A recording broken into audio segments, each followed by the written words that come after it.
أعوذ بالله من الشيطان الرجيم. بسم الله الرحمن الرحيم. الحمد لله رب العالمين، والصلاة والسلام على أشرف الخلائق أجمعين،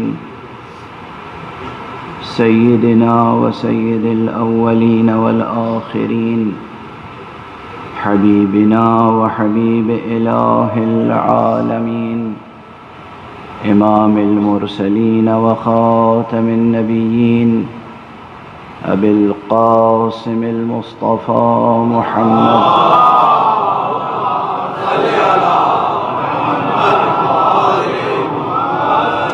وعلى أهل بيته الطيبين الطاهرين الهداة المهديين المعصومين المظلومين، واللعنة الدائمة على أعداء الحق والدين. أما بعد، فقد قال الله تعالى عز اسمه في محكم كتابه ومتقن خطابه. بسم الله الرحمن الرحيم. شهد الله أنه لا إله إلا هو والملائكة وأولو العلم قائما بالقسط، لا إله إلا هو العزيز الحكيم. صدق الله العلي العظيم.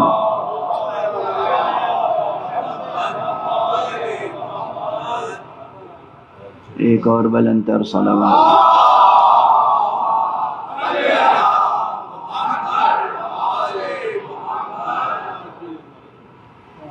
قرآن حکیم کے تیسرے سورہ مبارکہ آل عمران کی 18ویں آیت مسلسل آپ حضرات کے سامنے تلاوت کرنے کی سعادت حاصل کر رہا ہوں، اور جیسا کہ اکثر میں اپنی بے بسی کا اظہار کرتا ہوں، وہ پھر کروں گا کہ یوں تو میرا ذوق ایسا ہے کہ ادبی متون، ادبی ٹیکسٹ، یعنی نثر ہو یا نظم، وہ سامنے رکھ کر کوشش کرتا ہوں کہ الفاظ کے چھتوں سے معنی کا شہد نکالنے میں کامیاب.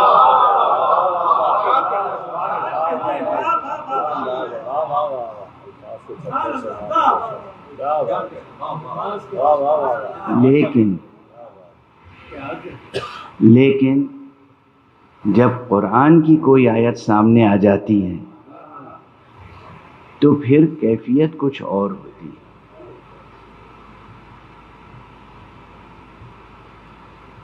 خدا کی قسم، لوگ ترجمے کرتے ہیں اور ضرورت بھی ہے تعلیمی لحاظ سے ترجمہ کرنے کی، لیکن قرآن مجید کے الفاظ میں، اس کے تراکیب میں، اس کی عبارتوں میں جو مواج سمندر معانی کے ہوتے ہیں،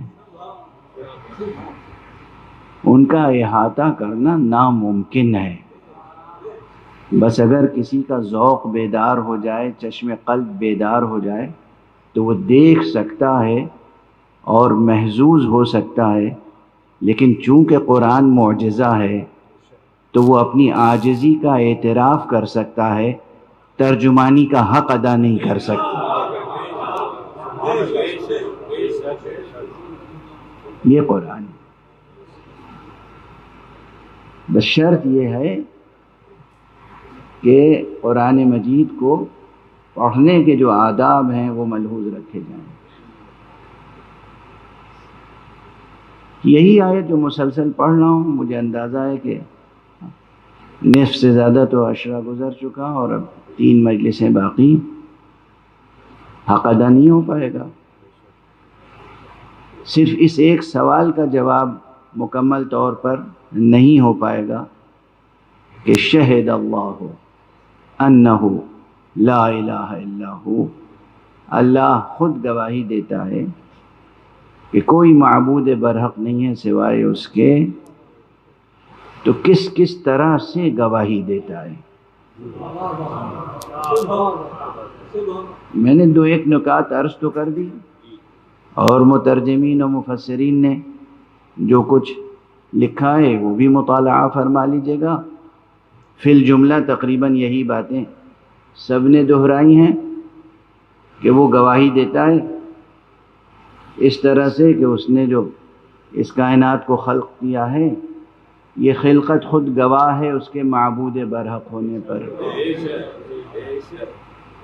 لیکن یقین فرمائیے کہ اس اجمالی بیان سے حق بیان ادا نہیں ہوتا، اور جو اسرار ہیں، جو رموز ہیں، جو معارف ہیں، جو معالم ہیں، جو تہ در تہ معانی ہیں، ان کا احاطہ نہیں ہو پاتا سوائے اس کے کہ انسان دست دعا بلند کرے اور کہے پروردگار اپنی تجلیوں کو دیکھنے والی آنکھیں عطا کر دے۔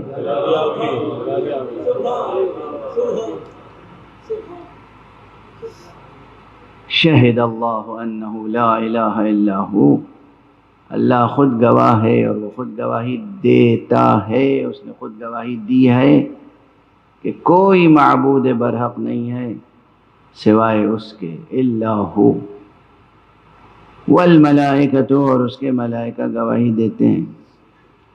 اب یہ یہاں پر بحث ہے، میں صرف عنوان ذکر کر کے آگے بڑھ رہا ہوں کہ اپنے نام کے بعد فوراً ملائکہ کا تذکرہ کیوں آ گیا؟ کیا واقعاً ذات حق سبحانہ و تعالیٰ کے بعد اہم ترین مخلوق ملائکہ ہی ہیں؟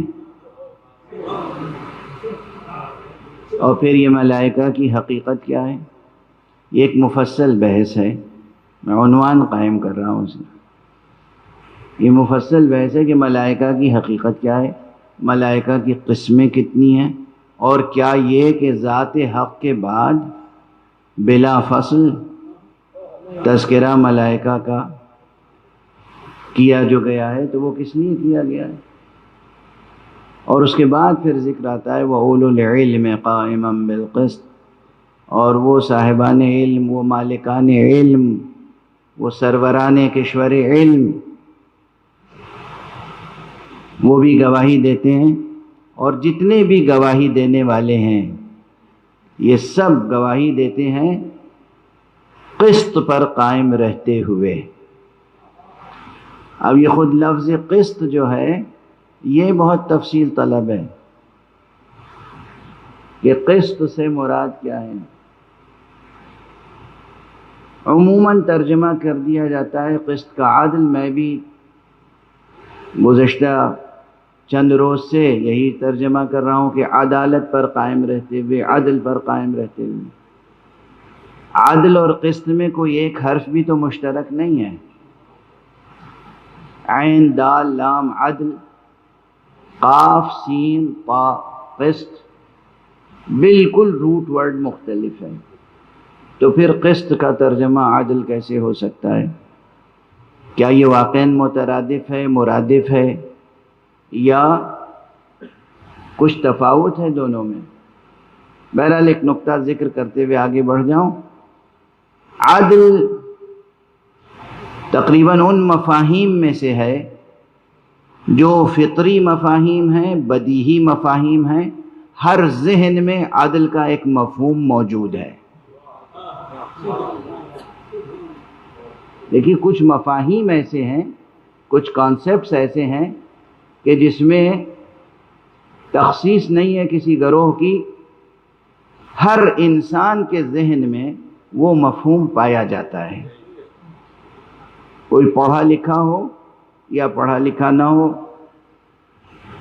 کوئی متمدن ہو، مہذب ہو، بلند ترین تہذیب و ثقافت کا حامل ہو یا نہ ہو، تب بھی اس کے ذہن میں کچھ مفاہیم مشترک ہیں۔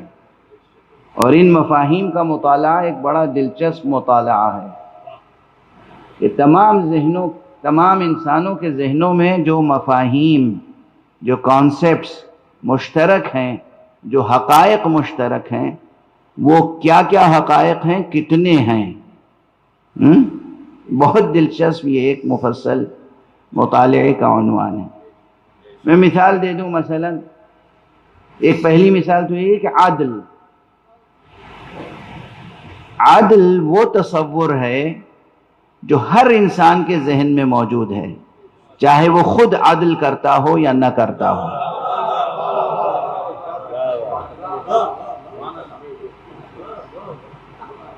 ہر انسان کے ذہن میں عدل کا ایک تصور موجود ہے۔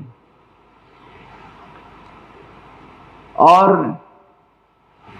اسی طرح مجھے بے اختیار یاد آ گیا، پہلے بھی ایک شعر پڑھ چکا ہوں، آج بھی پڑھ دوں، میرا نہیں ہے۔ حق کا تصور یہ بھی ہر ذہن میں اجمالاً پایا جاتا ہے۔ دنیا میں ہر انسان کے ذہن میں ایک حق کا تصور بھی پایا جاتا ہے، اور اسی لفظ حق کے تعلق سے لکھنؤ کے ایک بہت ہی سعادت مند و بزرگ مرتبہ شاعر نے یہ شعر کہا تھا، جناب سید افسر نواب یا نواب افسر لکھنوی، افسر الشعراء ان کا لقب پڑ گیا تھا، افسر تخلص تھا۔ انہوں نے فرمایا ہے کہ ہر ایک ذہن میں ہے کچھ نہ کچھ تصور حق، ہر ایک ذہن میں ہے کچھ نہ کچھ تصور حق، ہم اس تصور حق کو حسین کہتے ہیں۔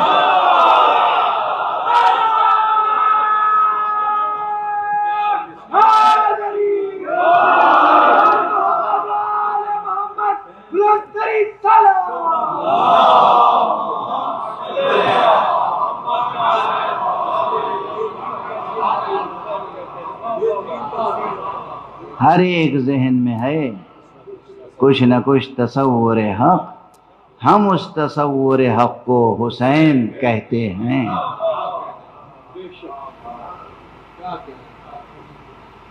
صرف عقیدت کی بنا پر نہیں، تفکر کی بنا پہ کہہ رہا ہوں، گہرے اور طویل تفکر کی بنا پر یہ غیر معمولی شعر ہے، غیر معمولی شعر ہے، شعریت کے اعتبار سے اور فلسفے کے اعتبار سے۔ فلسفیانہ شاعری کا اگر نمونہ مجھ سے کوئی پوچھے تو اس میں ایک یہ شعر بھی ہے، چونکہ حق فلسفے کے بنیادی موضوعات میں سے ایک موضوع ہے۔ بہرحال یہ حق جو ہے، ہر انسان کے ذہن میں کچھ نہ کچھ تصور حق موجود ہے۔ اسی طرح عدل ہے، ہر انسان کے ذہن میں کچھ نہ کچھ تصور عدل موجود ہے۔ اب وہ عدل کے معنی یہ سمجھے جاتے ہیں کہ انصاف سے کام لینا۔ انصاف کے کیا معنی ہیں؟ حالانکہ لفظ انصاف بھی ایک مستقل لفظ ہے، ایک مستقل مفہوم ہے۔ عدل ایک مستقل لفظ ہے، مستقل مفہوم ہے۔ قسط ایک مستقل لفظ ہے، مستقل مفہوم ہے۔ ہوتا یہ ہے کبھی کبھی عالم معنی میں، اور جب اس کا رشتہ قائم ہوتا ہے عالم خارجی میں، کہ مفاہیم مختلف ہوتے ہیں، ایک مصداق میں جمع ہو جاتے ہیں۔ مفاہیم، اب یہ نوجوانوں بچوں کے لیے یہ بحث ذرا سنگین ہو جائے گی، تو اگر محسوس کریں کہ کوئی سنگینی ہے تو پھر مطالعہ کریں، پڑھیں، لائبریریوں میں جائیں، اساتذہ کے سامنے زانو ادب طے کریں، اور کچھ کلاسیکی لٹریچر، کچھ منطق ضرور پڑھیں۔ اس منطق سے بے بہرا دنیا میں جینے کے لیے منطق سیکھنا بہت ضروری ہے۔ تو مفاہیم ہوتے ہیں، مثلا ایک مفہوم ہے مثلا انسان، لفظ انسان ایک مفہوم ہے، لفظ انسان ایک مفہوم ہے. باہر یہ جو لوگ نظر آتے ہیں آپ کو، اس میں کوئی بھی انسان نہیں ہے. انسان تو ایک مفہوم ہے، یہ سب اس مفہوم کے مصادیق ہیں، یہ مصداق ہیں.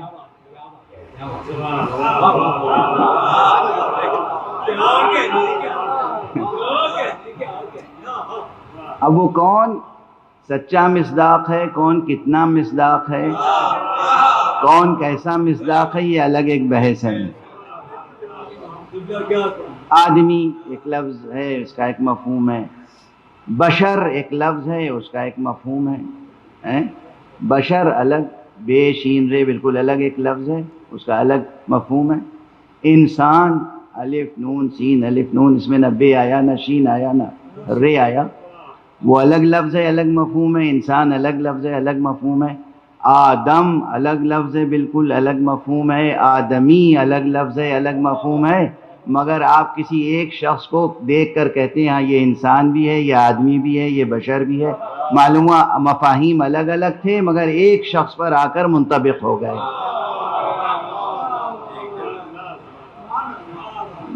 مفاہیم الگ الگ تھے.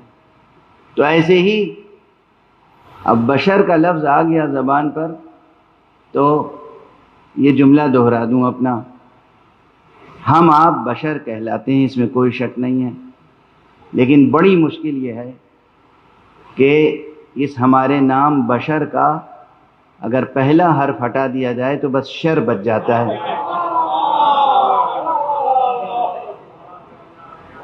اس لیے میں کہا کرتا ہوں کہ اے انسان، اگر اپنی آبرو بچانی ہو تو بے کو فراموش نہ کرنا.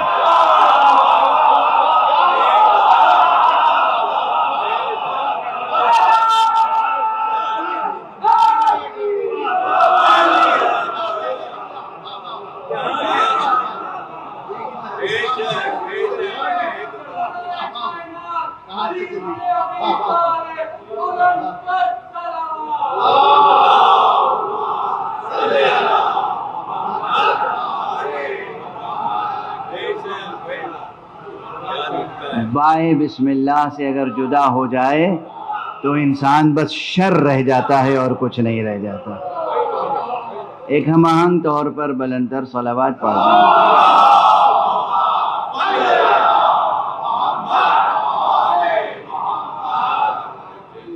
بہرحال یہ ایک مثال آ گئی تھی ضمناً کہ بشر الگ ایک لفظ ہے، انسان الگ ایک لفظ ہے، آدم الگ ایک، آدمی الگ ایک لفظ ہے، مگر ہم سب کو ایک مصداق میں دیکھ لیتے ہیں، لیکن مفاہیم الگ الگ ہیں. اسی طرح انصاف ایک الگ لفظ ہے، اور عدل ایک الگ لفظ ہے، اور قسط ایک الگ لفظ ہے، اور مفہوم الگ ہے. عدل کا مفہوم بہت فطری ہے اور بدیہی ہے، ہر ایک کے ذہن میں ہے. عدل یعنی انصاف سے کام لینا، برابری سے فیصلہ کرنا. اب عدالت کی جو شرطیں ہیں اخلاق میں یا قانون میں، وہ ظاہر ہے وہ یہ ہے کہ انسان غیر جانبدار رہے، کسی طرف میلان نہ ہو، جانبدارانہ فیصلہ نہ کرے.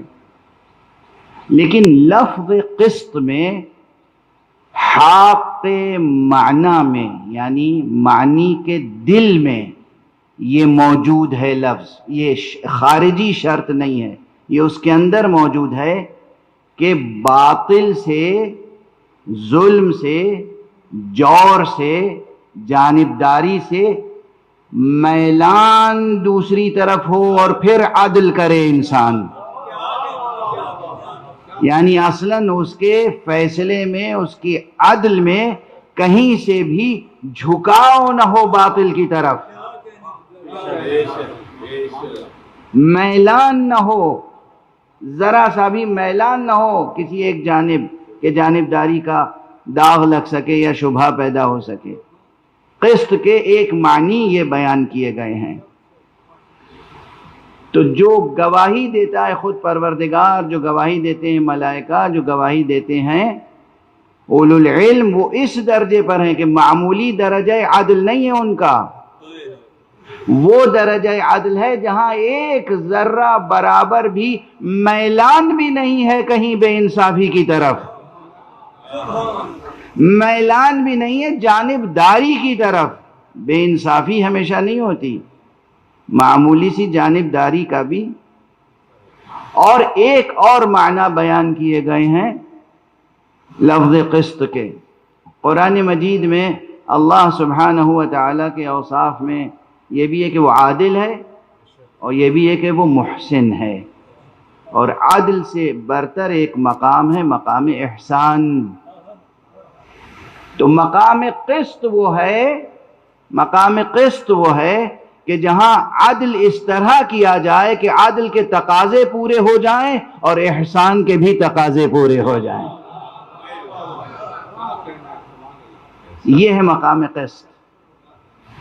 اور اس فقیر کا اندازہ یہ ہے کہ اس مقام پر قسط کے یہی معنی مراد ہیں کہ عدل کے تقاضے بھی پورے ہو جائیں اور احسان کے بھی تقاضے پورے ہو جائیں۔ احسان وہ احسان نہیں اردو والا جو آپ کے ذہنوں میں ہے، وہ احسان جو قرآن مجید میں ہے، وہ احسان جو حق سبحانہ و تعالیٰ کا ایک وصف ہے، اور وہ احسان جس وصف کو اختیار کرنے کے لیے حق سبحانہ و تعالیٰ نے تاکید فرمائی ہے کہ تم احسان سے کام لو۔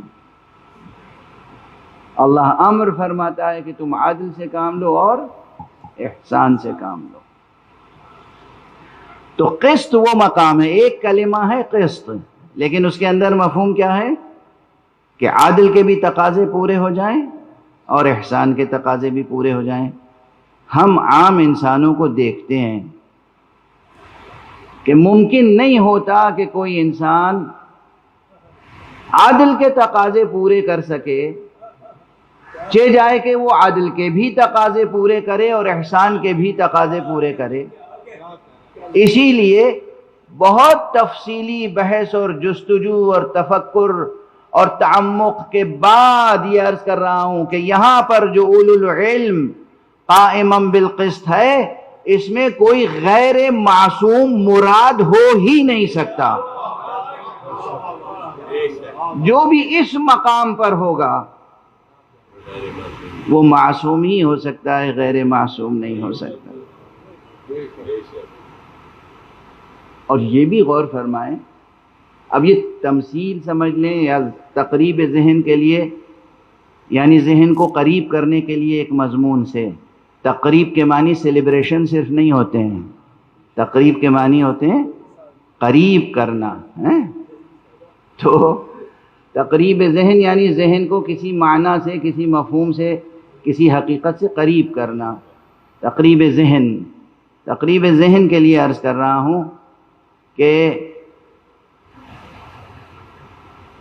شخصیتیں، بلند شخصیتیں یا عام بات کہہ دوں، جو جیسا ہوتا ہے اپنے ساتھ کم سے کم ایسے کو کھڑا کرتا ہے جس سے کچھ مناسبت ہو۔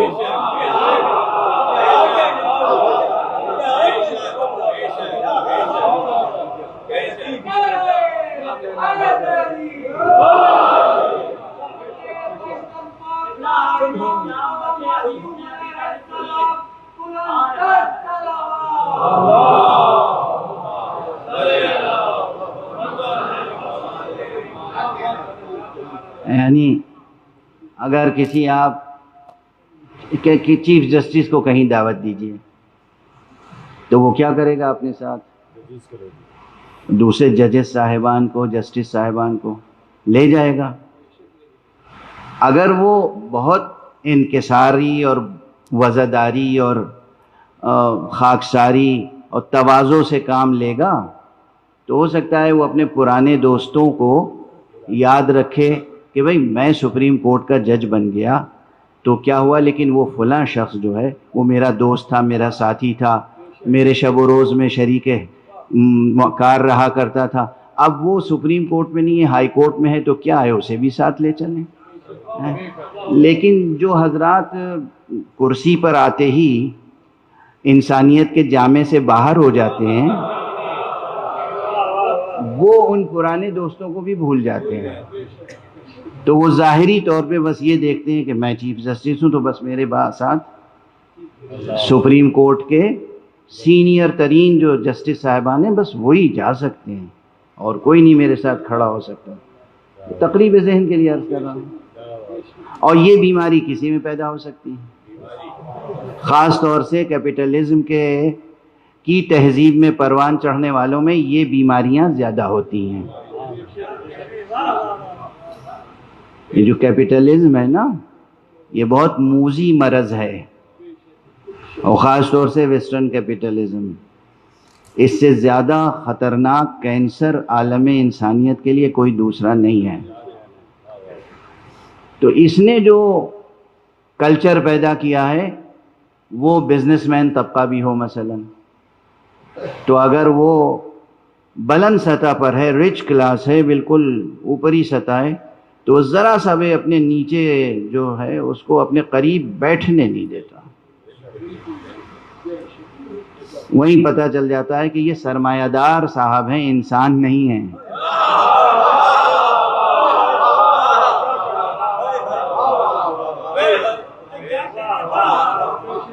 یہ سرمایہ دار ہیں، یہ انسان نہیں ہیں. ان کی اخلاقیات ہی الگ ہوتی ہے، ان کی اخلاقیات ہی الگ ہوتی ہے. انسان بننا بہت بڑا مرتبہ ہے. میں پہلے بھی عرض کر چکا ہوں گا آپ کے سامنے اور آج پھر عرض کر رہا ہوں. مولانا روم کا نام بہت مشہور ہے. عارف تھے، عالم تھے، شاعر تھے، ادیب تھے، صوفی تھے، معلم اخلاق تھے. ان کے بہت سے نظریات سے آپ اور ہم اختلاف کر سکتے ہیں، لیکن ان کے بہت سے تعلیمات سے اتفاق بھی کرنا ہی پڑتا ہے. تو ان سے یہ شعر منسوب ہے. ان کا یہ شعر ہے کہ دی شیخ با چراغ ہمی گشت گرد شہر، کز دامدد ملولم و انسانم آرزوست. کل رات میں نے دیکھا کہ شیخ طریقت، ترجمہ ہے ان دو مصروں کا، کل رات میں نے دیکھا کہ شیخ طریقت چراغ لے کر شہر کے گلیوں میں کوچوں میں گردش کر رہے تھے، تلاش کر رہے تھے، کچھ ڈھونڈ رہے تھے، جستجو کر رہے تھے. کیا جستجو کر رہے تھے؟ جب پوچھا تو انہوں نے کہا کہ اب میں دام و دد سے، یعنی جانوروں سے، میں اپنے انداز میں ترجمہ کروں کہ اب چوپایوں اور دوپایوں سے ملول ہو چکا ہوں، عاجز آ گیا ہوں. انسانم آرزوست، میں اس شہر میں انسان ڈھونڈ رہا ہوں. انسان میری آرزو ہے، انسان کی جستجو کر رہا ہوں. تو یہ حقیقت ہے. عزیزان گرامی، احساس کمتری میں مبتلا نہ ہو جائیے گا، لیکن اگر احساس برتری کسی قسم کا ہے تو وہ ضرور دور کر دیجیے گا، اور ریاضت کریں ہم سب مل کر کہ اس منزلت پر آ جائیں کہ انسان کہلائیں. اور وہ تبھی ممکن ہوگا جب اپنے شر کو مٹائیں اور بائے بسم اللہ سے وابستہ ہو جائیں. بہرحال بات یہ ہو رہی تھی کہ عموماً یہ ہوتا ہے کہ جو جیسا ہوتا ہے اپنے ساتھ ویسا ہی رکھتا ہے. یہ ممکن نہیں ہے کہ بالکل ادنا اور بالکل اعلیٰ یکجا ہو جائیں، یہ مشکل ہوتا ہے. اور پھر گواہی دینے میں اور بھی مسائل ہیں. جس حقیقت کی گواہی دی جا رہی ہے کم سے کم اس حقیقت کو جاننے والے تو سب ہوں. اور فرمانے آپ ممکن ہے ایک بہت بڑا سرمایہ دار انسان ہے، ایک غریب انسان ہے، کسی مقدمے میں دونوں کو بلا لیا گیا کہ بھئی سڑک پر ہوا تھا حادثہ، ایک معمولی فقیر بھی وہاں بیٹھا تھا اور ایک امیر کبیر بھی وہاں سے گزر رہا تھا. عدالت نے دونوں کو طلب کر لیا. کیوں طلب کیا؟ کہ امیر کبیر اور اس فقیر میں کوئی مناسبت ہے؟ کوئی مناسبت بظاہر نہیں ہے، لیکن مناسبت یہ ہے، تقاضا یہ ہے کہ اس حادثے سے دونوں واقف ہیں، اس حادثے سے واقف ہیں، اس لیے بلایا گیا، اس واقعے اس حادثے کے گواہ ہیں دونوں، اس لیے بلایا گیا۔ اب گواہی اگر معبود برحق کی وحدانیت کی دینی ہے تو خدا تو خود گواہ ہے اپنی ذات پر کہ وہ معبود برحق ہے اور ایک ہے، لیکن اس کی یکتائی، اس کی وحدانیت اور معبودیت کی گواہی، اس حقیقت کو جو نہ جانے گا وہ کیسے گواہی کے مقام پر آ سکتا ہے؟ اب جو بھی آئے، چاہے وہ ملائکہ ہوں یا اولو العلم، وہ اس رتبے کے ہوں گے کہ حقیقت وحدانیت سے واقف ہوں گے۔ اگر حقیقت وحدانیت سے حضوری علم نہ رکھتے ہوں گے تو گواہی میں کیسے کھڑے ہو سکتے ہیں؟ اب آپ اندازہ فرما رہے ہیں کہ جب میں تلاوت کرتا ہوں تو مشکل ہو جاتی ہے، ترجمے دیکھتا ہوں مشکل ہو جاتی ہے، تفسیریں دیکھتا ہوں مشکل ہو جاتی ہے، حق ادا نہیں ہوا، یہ بات کیا کہی گئی؟ شہد اللہ انہ لا الہ الا ہوا، اللہ نے گواہی دی کہ وہ ایک ہے، اور اس کے بعد والملائکہ، تو یہ کون ہے؟ وَأُولُو العلم، یہ کون ہے جو اس عظمت کے ساتھ گواہی دے رہے ہیں؟ خدا خود اپنی وحدانیت کی گواہی میں جنہیں پیش کرے، اور اگر ان میں سے کوئی ایسی ذات ہو کہ کسی دربار سے اس کی گواہی قبول نہ کی جائے،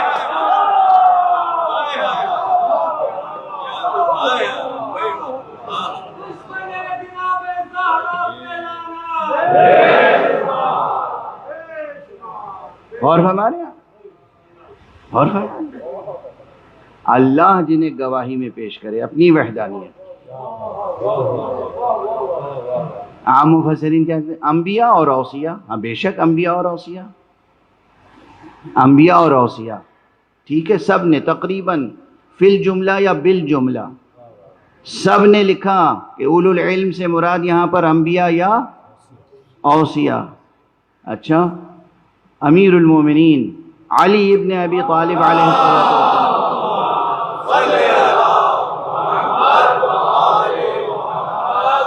کے لیے کوئی اس سیاسی عنوان کا قائل ہو یا نہ ہو جس کو لفظ خلیفہ سے تعبیر کیا جاتا ہے، آپ خلیفہ مانے یا نہ مانے، پہلا مانے یا دوسرا مانے یا تیسرا مانے یا چوتھا مانے، یہ الگ بحث ہے۔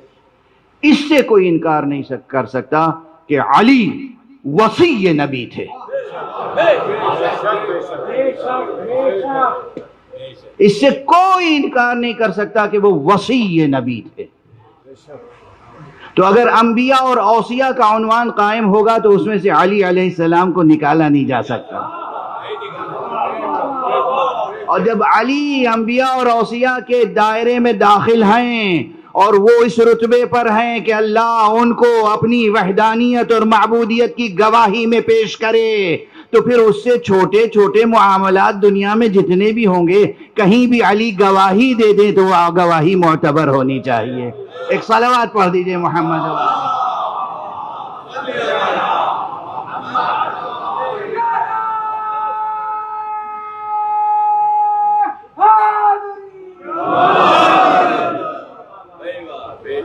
دیکھیے اب بعض بحثیں ہوتی ہیں کہ انہیں کھل کے میں بیان بھی نہیں کر پاتا ہوں، ورنہ آپ کے جذبات جو ہیں وہ برنگ ریختہ ہو جاتے ہیں، میں بیان نہیں کر پاتا، کس قدر ضبط کرنا پڑتا ہے بہت سی حقیقتوں کو بیان کرنا۔ اور اب ذرا ایک قدم آگے بڑھایا جائے۔ میں نے عرض کیا تھا کہ مفسرین کا، علماء کا مطالب کو بیان کرنے کا اپنا اپنا انداز ہوتا ہے، تجزیہ و تحلیل کا اپنا اپنا انداز ہوتا ہے۔ تو ایک مفسر نے یہ لکھا ہے کہ یہ تو ایک گواہی ہے اللہ کی اپنی وحدانیت پر، لیکن اس کے علاوہ اور بھی بہت سے معاملات میں اللہ نے گواہی دی ہے، اور وہ گواہی انہوں نے شمار کر کے بتایا اپنے نقطہ نظر سے، مجھے اس سے اتفاق ہو یا نہیں، میں نقل کر رہا ہوں صرف ریفرنس کہ 7 چیزوں پر اللہ نے گواہی دی ہے۔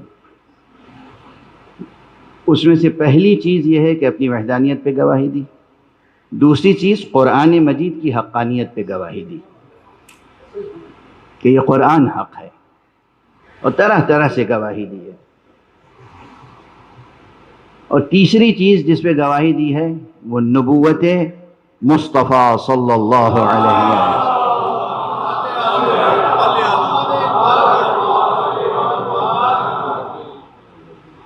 یہ گواہی بھی ایک سے زائد مقامات پر قرآن مجید میں اللہ نے دی ہے، صرف ایک مقام پہ نہیں۔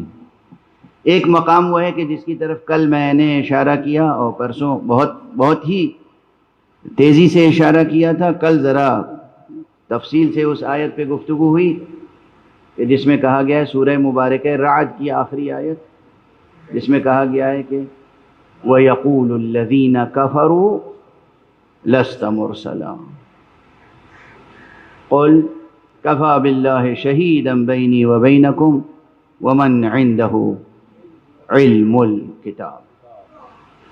جن لوگوں نے کفر اختیار کیا وہ یہ کہتے ہیں کہ آپ رسول نہیں ہیں، تو آپ کہہ دیجئے کہ ہمارے اور تمہارے درمیان بس گواہی کے لیے اللہ کافی ہے، اور وہ جس کے پاس علم کتاب ہے۔ گفتگو ہو گئی، اور عشرے کے دوران چونکہ اور بہت سے مطالب عرض کرنے ہیں تو دوسری آیات کی طرف بھی توجہ کی جائے۔ یہ سوال کہ من عنده علم الکتاب، وہ کون ہے کہ جس کے پاس علم کتاب ہے؟ میں نے کل اقوال عرض کیا آپ کے سامنے کہ کتنے اختلافات ہیں۔ کوئی کہتا ہے کہ یہاں خود اللہ ہی مراد ہے، کوئی کہتا ہے کہ جبرائیل علیہ السلام مراد ہیں، کوئی کہتا ہے کہ تمیم داری مراد ہیں، کوئی کہتا ہے کہ سلمان فارسی مراد ہیں، کوئی کہتا ہے عبداللہ ابن سلام مراد ہیں۔ یہ کسی کو بھی مراد مان لینے کے لیے تیار ہیں،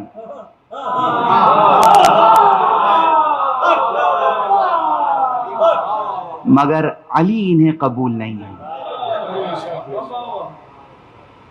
بہت غور کرتا رہا میں، بہت غور کرتا رہا تو ایک نہیں بہت سے اسباب سمجھ میں آئے، اور ایک بہت سادہ ادبی تعبیر میں کہہ دوں، ادبی اعتبار سے علی کے معنی ہیں وہ جس کی بلندی دائمی ہو۔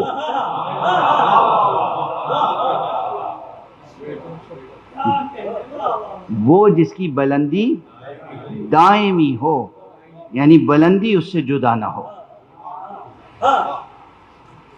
شاید یہی سبب تھا کہ یہ دنیائے دنی کبھی حضرت علی علیہ السلام کے لیے مرغوب نہ ہو سکی۔ علی بلند تھے، دنیا پست۔ اس بلندی پستی کا رشتہ تو ہو ہی نہیں سکتا۔ دنیا ہے پست، دنیا ہے دنی پست، اور علی ہے علی بلند، تو ان دونوں کا رشتہ تو ہو نہیں سکتا۔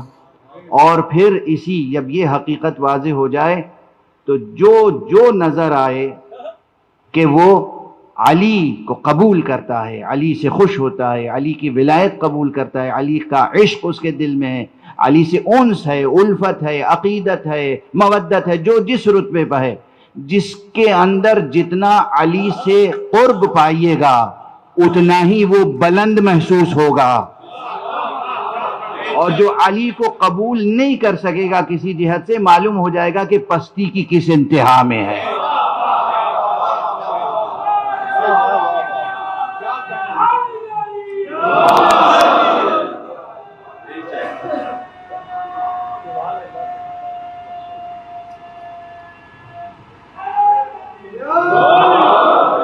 ایک اور بلند تر صلوات۔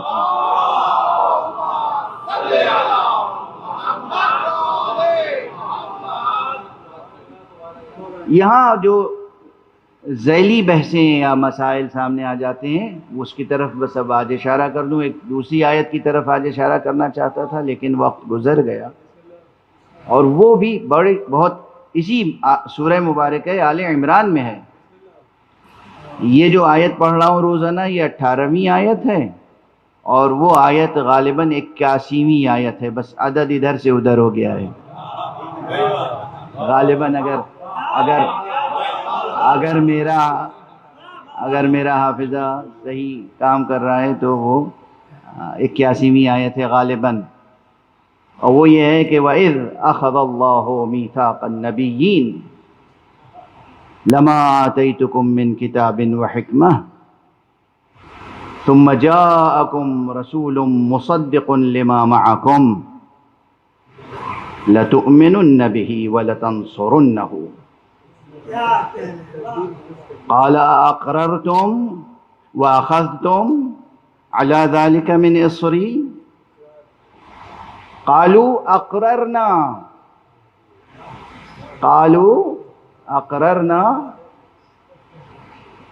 قال فاشهدوا وأنا معكم من الشاهدين۔ یہ آیت بھی وہ ہے کہ جو بے پناہ و بے کراں آیت ہے، اور اس میں تو تہ درتہ اتنے مباحث ہیں۔ وَإِذْ أَخَذَ اللَّهُ مِيثَاقَ النَّبِيِّينَ، اور اس وقت کو یاد رکھو جب اللہ نے نبیوں سے میثاق لیا تھا، اور نبیوں سے دوہرا بلکہ تہرا میثاق لیا گیا ہے۔ ایک تو ہم سب تمام مخلوقات کا جب میثاق لیا گیا تو اس میں بھی وہ شامل تھے۔ وَإِذْ أَخَذَ، وہ جو آیت سورہ مبارکہ اعراف میں ہے، من بنی آدم من ظہورہم و الی آخرہ، کہ جب اللہ نے تمام بنی آدم سے میثاق لیا، وہ ایک مقام، اور دوسرا مقام یہ نبیوں سے خاص میثاق لیا گیا۔ ایک عام میثاق، اس میں بھی انبیاء شامل، ایک خاص میثاق، اس میں بھی انبیاء شامل۔ یہ خاص میثاق، ایک اس سے بھی بڑھ کر دوسری آیت موجود ہے، تیسری، جس کی طرف انشاءاللہ ممکن ہوا تو کل اشارہ کروں گا۔ وَإِذْ أَخَذَ اللَّهُ مِيثَاقَ النَّبِيِّينَ، اور یاد رکھو اس وقت کو جب اللہ نے نبیوں سے میثاق لیا، اور کیا میثاق لیا؟ لَمَا آتَيْتُكُم مِّن کتاب وحکمہ، میں جب تم کو کتاب اور حکمت دے دوں اور تمہیں نبوت پہ فائز کر دوں، اور پھر اس کے بعد ثم جاءکم رسول مصدق لما معکم، تمہارے پاس وہ رسول آئے کہ جو تمہارے پاس پہلے سے پیغام ہے اس کی تصدیق کرنے والا ہو، تو پھر تمہارے اوپر کیا فرض ہے؟ اللہ اکبر، لَتُؤْمِنُنَّ بِهِ وَلَتَنْصُرُنَّهُ، پھر تمہارے اوپر فرض ہے، اور یہ تمام فقرے تاکید کے ساتھ آئے ہیں، پھر بالتاکید تم پر یہ فرض ہے میری طرف سے کہ اس پر ایمان لاؤ، اس پر ایمان لاؤ، یعنی اب تمہاری نبوت کی حیثیت اپنی جگہ برقرار، نبی ہوتے ہوئے اس کے امتی بن جاؤ۔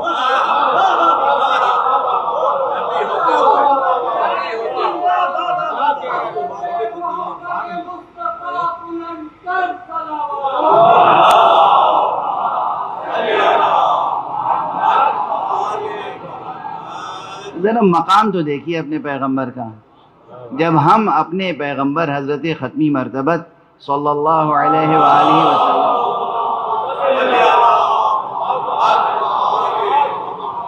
کے فضائل بیان کرتے ہیں، وہ بھی قرآن مجید سے، تب بھی برداشت نہیں کرتے لوگ۔ میری سمجھ میں نہیں آتا، نہ علی برداشت ہوتے ہیں نہ نبی برداشت ہوتے ہیں، نہ جانے کس شجرہ ملعونہ کے پھل ہیں۔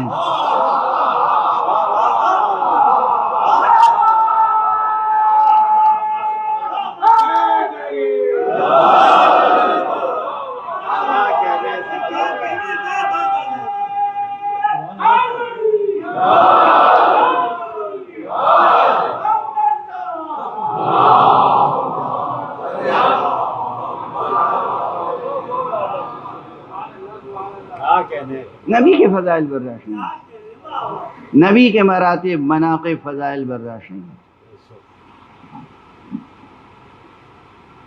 تمام انبیاء کو یہ حکم دیا گیا. اب دیکھیے میں کیوں بہت سنبھل کے گفتگو کر رہا ہوں تاکہ مفہوم منتقل کر سکوں کم سے کم. اس مقام پر اگر تفسیر کا حق ادا کیا جائے تو فلسفیانہ مسائل کتنے کھڑے ہوں گے. آپ کہیں گے یہ فلسفیانہ مسائل کہاں سے آ گئے؟ آدم علیہ السلام گزر گئے، نبی تھے، ان سے عہد لیا گیا. جناب ادریس، جناب نوح، جناب ابراہیم، جناب موسیٰ، جناب عیسیٰ، دیگر تمام انبیاء، ان کے اوصیاء سب گزر گئے. جب گزر گئے گویا کہ آپ کے نقطہ نظر سے اس دار تکلیف میں ہیں نہیں. اب وہ جب اس دار تکلیف میں نہیں ہیں تو پھر لَتُؤْمِنُنَّ بِهِ، تم ان پر ایمان لاؤ، اس حکم کا اطلاق کیسے ہوگا اور اس حکم کا نفاذ کیسے ہوگا اور اس حکم پر عمل کیسے ہوگا. اور صرف ایمان لاؤ نہیں، وَلَتَنْصُرُنَّهُ، اور ان کی نصرت کرو، ان کی مدد کرو. یعنی صرف امتی نہ بنو، ان کی فوج میں سپاہی کے طور پر کام کرو. ایک تو کیا مقام ہے، کیا مقام ہے پیغمبر کا اس آیت کی روشنی میں. اور پھر آگے یہ کہ ممکن کیسے، اللہ نے ایسا حکم دیا کیسے. تو اب اگر حکیمانہ سطح پر، فلسفیانہ سطح پر حل نہ کر سکیں تو بس ایک جہت رہ جاتی ہے کہ دراصل مراد یہ ہے کہ ہر نبی سے یہ عہد لیا گیا کہ تم اپنی امت والوں کو آنے والے نبی کا عرفان عطا کر دینا، بتا دینا کہ میرے بعد فلاں نبی آئیں گے اور تم پر یہ فرض ہے کہ ان کی اطاعت کرو، ان پر ایمان لاؤ اور ان کی نصرت کرو. یہ درست ہے مفہوم، اپنی جگہ یہ بھی درست ہے، لیکن یہ خارجی دلائل سے ثابت ہوگا. یہاں پر جو الفاظ ہیں وہ براہ راست اللہ کا خطاب ہے نبیوں سے.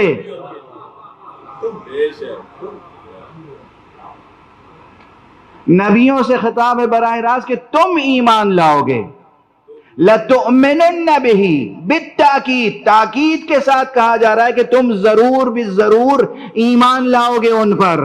وَلَتَنْصُرُنَّهُ، اور تم نصرت کرو گے ان کی. اور پھر یہ بات یوں ہی نہیں کہی گئی، آگے کہا گیا کہ کیا تم نے اقرار کر لیا. صرف یہی نہیں کہ تم نے اقرار کر لیا، تم نے اس اقرار پر میرا عہد لے لیا. تاکید در تاکید در تاکید. اور جب انہوں نے کہا قالوا اقررنا، ہم نے اقرار کر لیا، تو پھر کہا گیا قال فاشهدوا، پھر گواہی دو تم لوگ، وانا معکم من الشاہدین، اور تمہارے ساتھ میں بھی گواہی دینے والوں میں ہوں.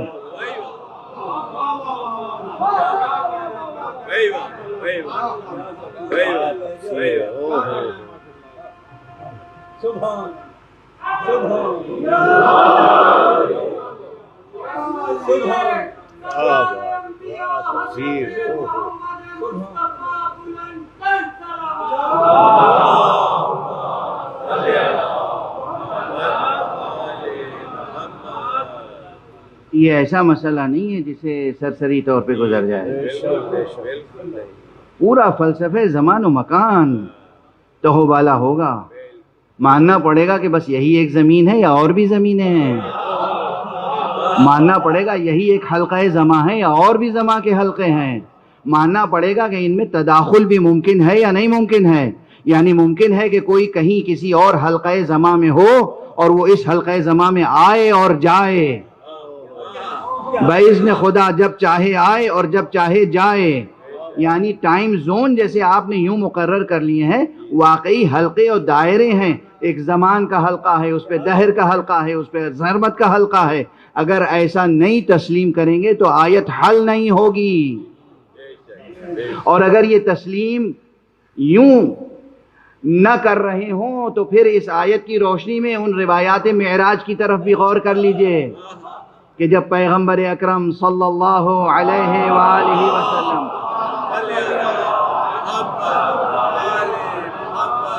سفر معراج پر گئے ہیں تو مکے سے بلند ہوئے اور مسجد اقصی میں پہنچے، اور مسجد اقصی میں دیکھا تو تمام انبیاء کی صفیں موجود ہیں۔ اور یہ یاد رکھیے، تحدی کے ساتھ کہہ رہا ہوں، یہ خواب نہیں تھا پیغمبر کا۔ سب سے بڑی دلیل یہ، اولاً تو ہمارے امام جعفر صادق علیہ السلام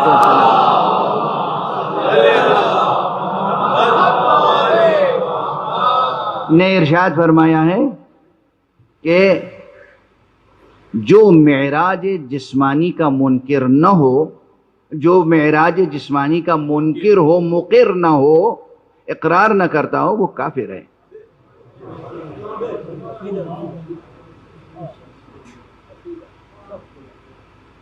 کیوں؟ اب اس کی ظاہری توجیہ ہم یہ کر سکتے ہیں کہ وہ تکذیب قرآن لازم آتی ہے۔ سب سے بڑی دلیل کیا ہے؟ اللہ نے جس کو جب خواب دکھایا تو کہا کہ میں نے خواب دکھایا۔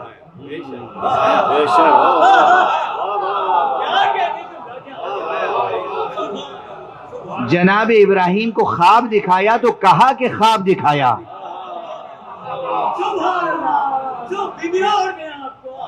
پیغمبر کے لیے معراج کے باب میں یہ نہیں کہا کہ میں نے خواب دکھایا، کہا سبحان الذی اسری بعبدہ، کیا کہنا اس پروردگار کا جو اپنے بندے کو لے گیا۔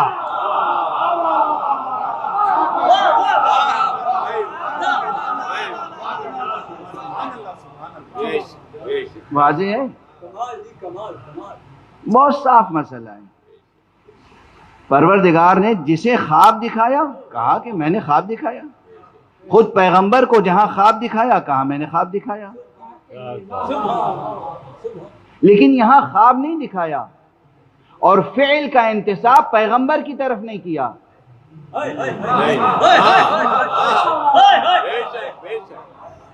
یہ نہیں ہے آیت میں کہ پیغمبر کہہ رہے ہوں کہ میں گیا،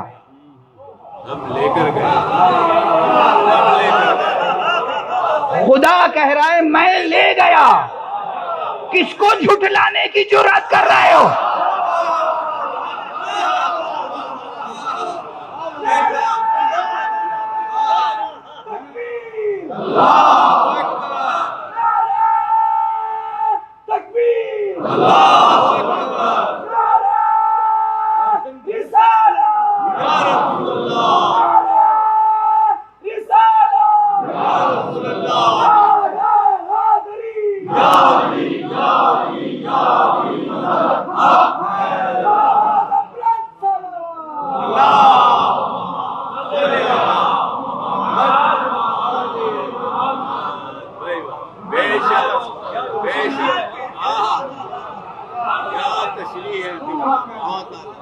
چونکہ آپ کی عقل اس زمان و مکان کے حصار میں منحصر ہے۔ کانٹ پہلے ہی اقرار کر چکے ہیں کہ ماورائی حقیقتیں ہماری زمینی عقلوں کے احاطے سے باہر ہیں، اور کانٹ جیسے نہ جانے کتنے شروع سے آخر تک۔ تو اس زمان و مکان میں جو محدود و محصور عقل ہے، اور جو ہمارے بشری فلسفے نے، حکمت طبیعیات نے، ہماری فزیکل سائنس نے، ہماری فزکس نے جو کچھ بتایا ہے، اس کی روشنی میں اگر کوئی بات سمجھ میں نہیں آتی تو آپ انکار کر دیں گے؟ تو پھر ایمان کس کا نام ہے؟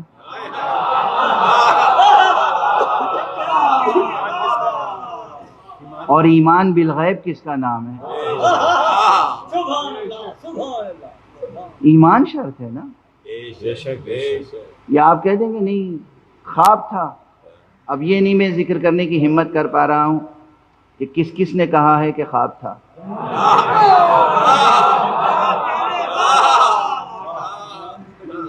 اس میں کچھ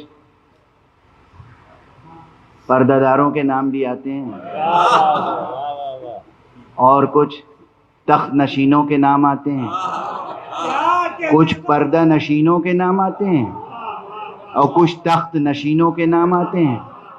یہ اور بات ہے کہ جو تخت نشین تھے وہ تخت کے مستحق نہ تھے، جو پردہ نشین تھے انہوں نے خود پردہ دری کر ڈالی.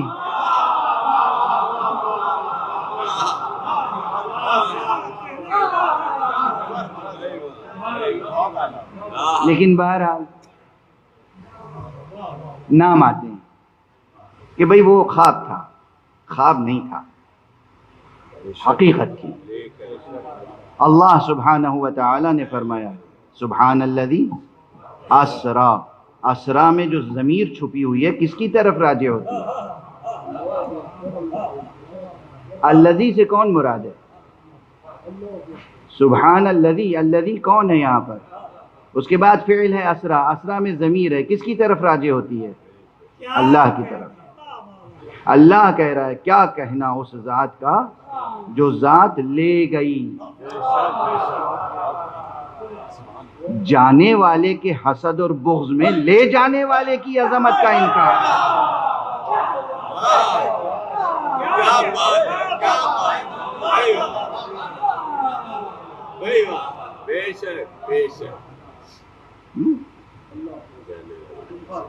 توجہ فرمائیں. کیا کیا مقامات آتے ہیں. بہرحال حضور معراج میں تشریف لے گئے. یہیں معراج میں تشریف لے گئے. یہیں پر جو رائج ہمارا کانسیپٹ آف ٹائم ہے وہ چرمر ہو کے رہ جاتا ہے. کیسے لے راتوں رات، پوری رات بھی نہیں، رات کے ایک مختصر سے حصے میں گئے بھی آئے بھی، بستر گرم رہا، زنجیر در ہلتی رہی،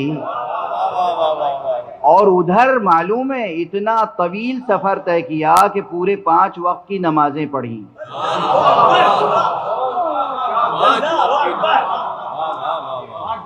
ہاں، اور مسجد اقصی میں پہنچے تو یہ مسجد اقصی کہاں ہے؟ تمام انبیاء وہاں موجود تھے. آدم تا عیسیٰ علیہم الصلاۃ والسلام سب موجود.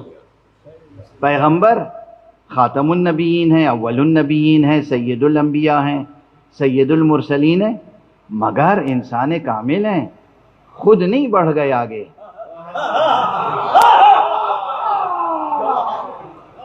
کہ میں امامت کروں گا. ایسے ہی مقامات پر پروٹوکول افسر کی ضرورت ہوتی ہے.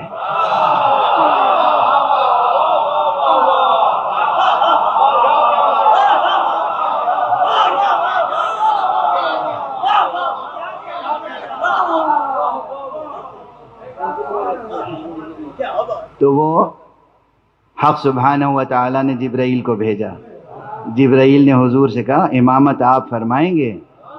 یعنی پیچھے آدم ہیں، ابراہیم ہیں، موسیٰ ہیں، عیسیٰ ہیں، سب ہیں، مگر امامت آپ فرمائیں گے. اور حضور نے امامت فرمائی. سارے نبیوں نے ان کے پیچھے امتی بن کے نماز پڑھی.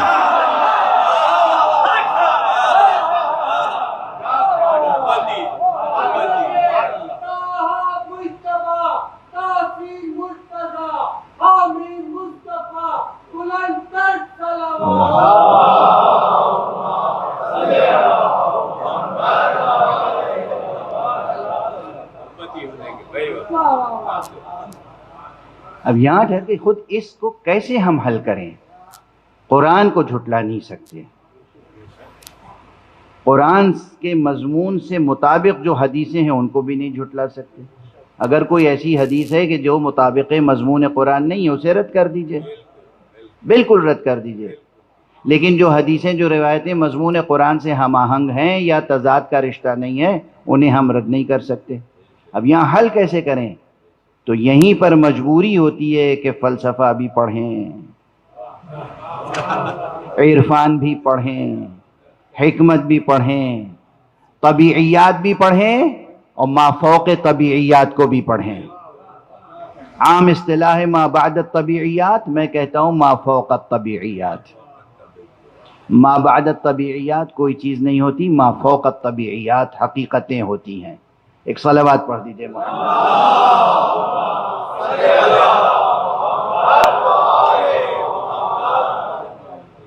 بیچ بیچ میں کچھ عرض کر دیتا ہوں. اب ما بعد الطبیعیات و ما فوق الطبیعیات یہ میں نے کہہ دیا نا، اب اس کی تشریح خود تھوڑی کروں گا، آپ جستجو کیجئے گا.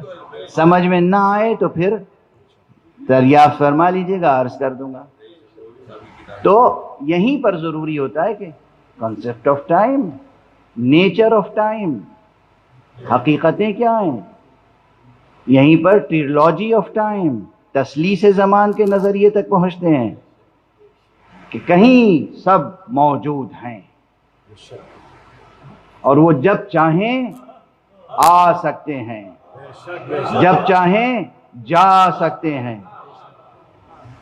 اگر مجھ سے بار بار پوچھئے کہ حضرت قائم آل محمد علیہ الصلاۃ والسلام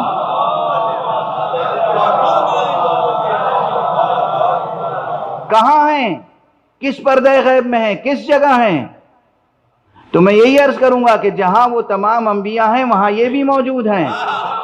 پھر آئیں گے کیسے؟ ارے جیسے پیغمبر کے پیچھے نماز پڑھنے کے لیے سب نبی آ گئے، ایسے ہی یہ بھی ظہور فرمائیں گے جب اللہ چاہے گا، اور جب اللہ چاہے گا تو ظہور فرمائیں گے.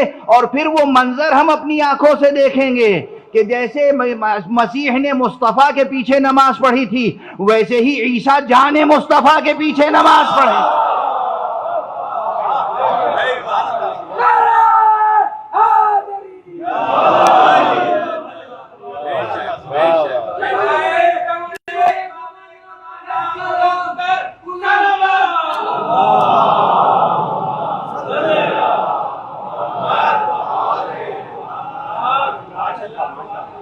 ان حقیقتوں میں کہیں شک کرنے کی گنجائش نہیں ہے، شبہے کی گنجائش نہیں ہے.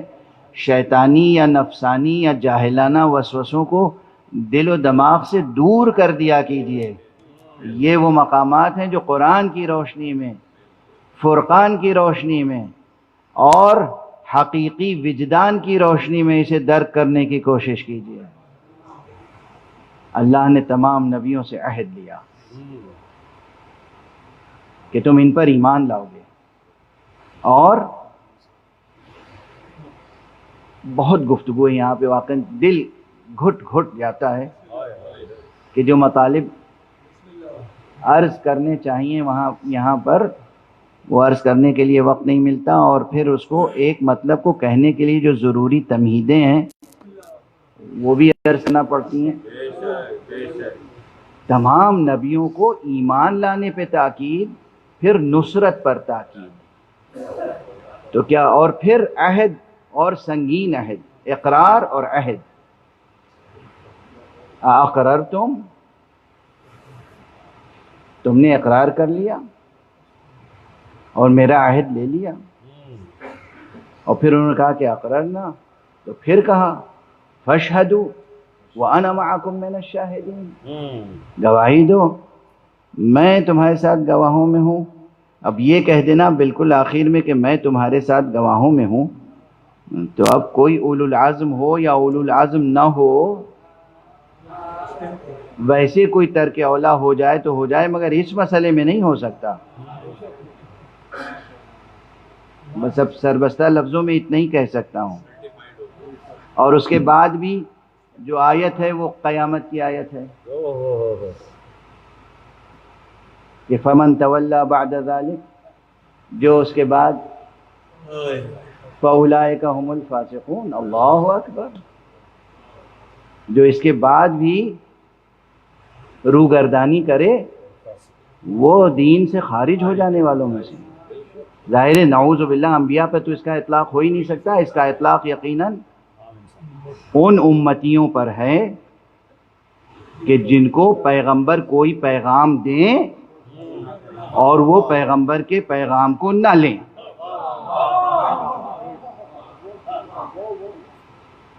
کوئی بھی پیغام، بس یہاں پر ٹھہر رہا ہوں، وقت کا تقاضا ہے. پیغمبر کا مرتبہ سمجھے آپ کے پیغمبر کا مرتبہ، محمد ابن عبداللہ کا مرتبہ.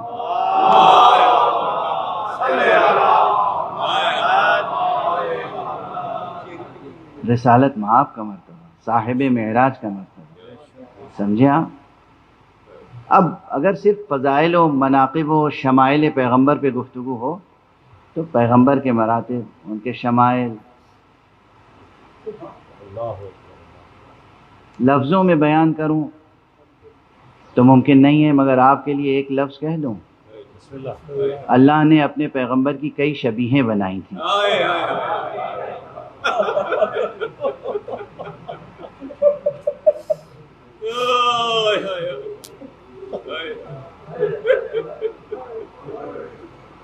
میری نظر سے ایک روایت گزری کہ ایک شخص مدینے میں آیا، یہودی تھا، پیغمبر کا وصال ہو چکا تھا، مسجد میں آیا اور اس نے پوچھا ایکم محمد، تم میں سے محمد کون ہے؟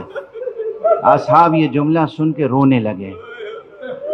اس نے کہا کہ تمہارا دل دکھا دیا ہم نے، کیا بات ہے، ہم تو تمہارے پیغمبر سے ملنا چاہتے ہیں۔ انہوں نے کہا ہاں، تم نے ہمارے غم کو تازہ کر دیا، اس لیے کہ پیغمبر اب ہم میں سے نہیں ہیں، گزر چکے ہیں، ان کا وصال ہو گیا ہے۔ بہت متاثر ہوا، کہا کوئی ہے تمہارے درمیان جو تمہارے پیغمبر کی شبیہ ہو،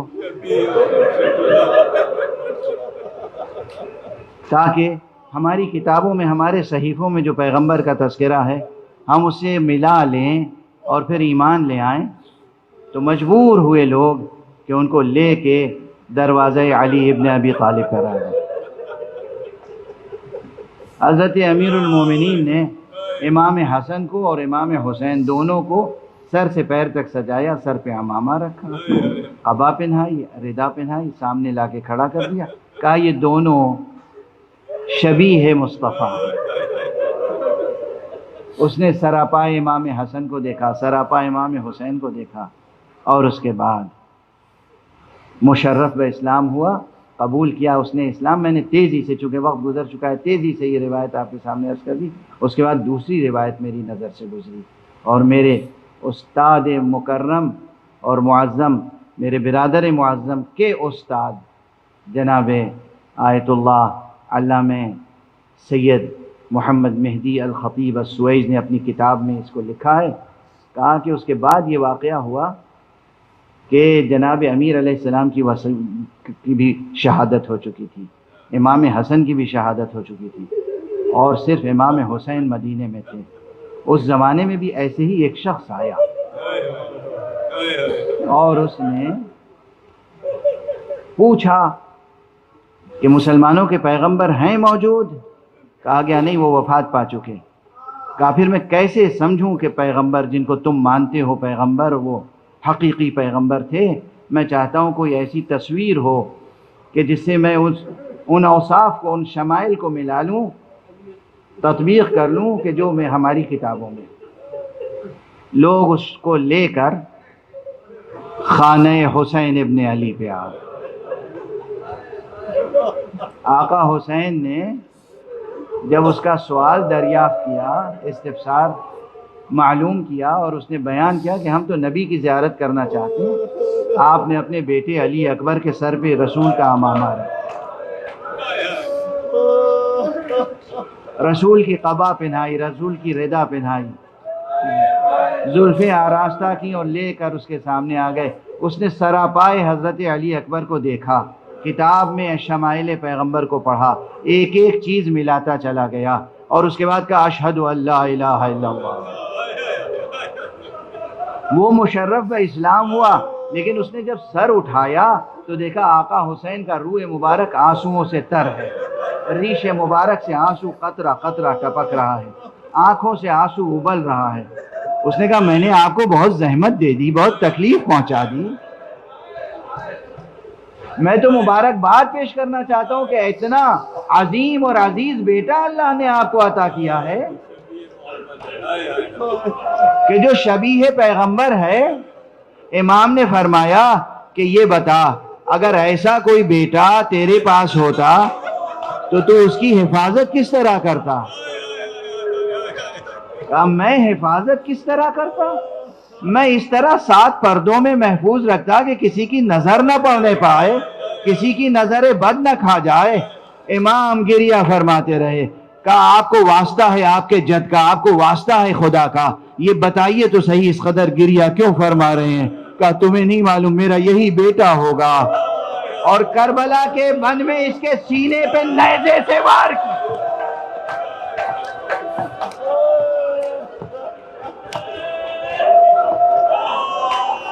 آپ تڑپ گئے, گریہ کر رہے ہیں. مجھ سے ایک جملہ سن لیجیے اور بس آخری جملہ ہے. ایک معتبر محقق نے یہ لکھا ہے کہ کربلا میں چند ایسے شہید تھے جن کو شہید کرنے کے بعد دشمنوں نے صرف سر قلم نہیں کیا, ان کے جسم مبارک کو ٹکڑے ٹکڑے کیا.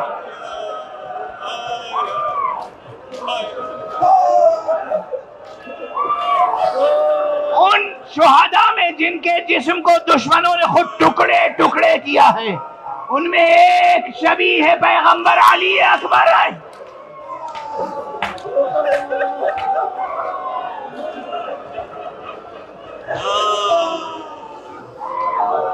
اجرکم علی اللہ, جزاکم اللہ خیر الجزاء.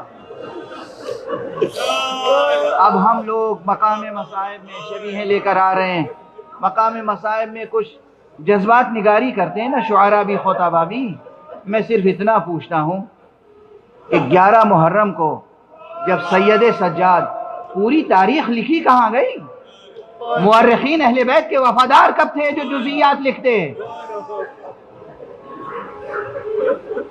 جزیات لکھنے والے مورخین کون تھے, کہاں تھے؟ جو ہم سے کہا جاتا ہے تم پڑھتے ہو, کہاں سے پڑھتے ہو؟ ہمارے گھر کا حادثہ ہے, ہمیں معلوم ہے کیا کیا ہوا, اور واقعے کی زبان بتاتی ہے کہ کیا کیا ہوا. 11 محرم کو جب سید سجاد چلے ہیں, باپ کا لاشا بے گور و کفن پڑا ہوا تھا, دیکھ کر سید سجاد امام تھے اس وقت, مگر کیا طبیعت منقلب ہو گئی. میں پوچھتا ہوں اکبر کا ٹکڑے ٹکڑے لاشا دیکھ کر, ارے لیلا اور زینب کی کیفیت کیا ہوئی ہوگی؟